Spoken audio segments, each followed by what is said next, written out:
আন্তর্জাতিক ক্রিকেটে বাংলাদেশ দলের জার্সিটার মর্যাদা রেখেছেন তৌহিদ হৃদয়। টাইগারদের জার্সি পরে এরই মধ্যে আন্তর্জাতিক ক্রিকেটে নিজের জায়গা পাকাপোক্ত করেছেন অনূর্ধ্ব-19 বিশ্বকাপ জয়ী এই তরুণ।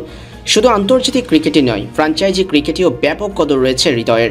লঙ্কান প্রিমিয়ার লিগে নিজের দ্বিতীয় আসর খেলতে যাওয়া হৃদয় আজ মাঠে ডাম্বুলার পরাজয়ের দিনেও চমৎকার ফিল্ডিংয়ের প্রদর্শনী দেখিয়েছেন। ম্যাচে মুস্তাফিজুর রহমান নিজের শেষ ওভারে বোলিং করতে আসেন 19তম ওভারে। ফিজের ওভারের তৃতীয় ডেলিভারি কেবল শেষ হয়েছে।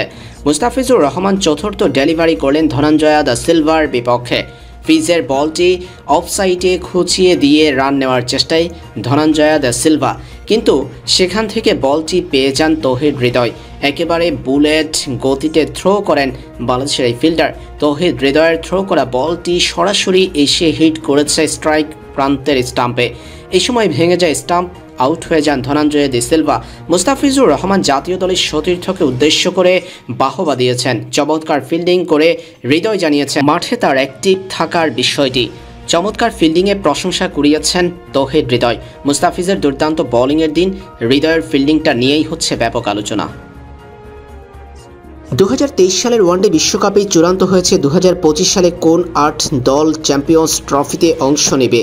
শ্রীলঙ্কাকে পরাজিত করে 2025 সালে চ্যাম্পিয়ন্স ট্রফিতে জায়গা করে নিয়েছে বাংলাদেশ।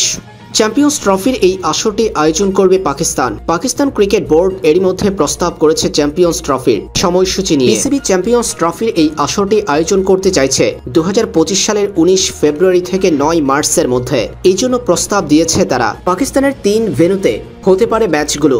8 দলের অংশগ্রহণে এই টুর্নামেন্ট পাকিস্তান আয়োজন করতে চাইছে লাহোর, করাচি এবং রাওয়ালপিন্ডিতে। এবার চ্যাম্পিয়ন্স ট্রফির 8 দলকে 2 ভাগে বিভক্ত করেছে পাকিস্তান ক্রিকেট বোর্ড। অবশ্যই এটি প্রস্তাবিত গ্রুপ এতে বাংলাদেশ পড়েছে পাকিস্তান, ভারত এবং নিউজিল্যান্ডের সঙ্গে, অর্থাৎ গ্রুপ এতে বাংলাদেশ, পাকিস্তান, ভারত এবং নিউজিল্যান্ড। গ্রুপ বিতে অস্ট্রেলিয়া, সাউথ আফ্রিকা, ইংল্যান্ড এবং আফগানিস্তান। এই 2 গ্রুপ থেকে শীর্ষ 2 দল উঠবে সেমিফাইনালে, আর সেখান থেকে নিশ্চিত হবে 2 ফাইনালিস্টের নাম।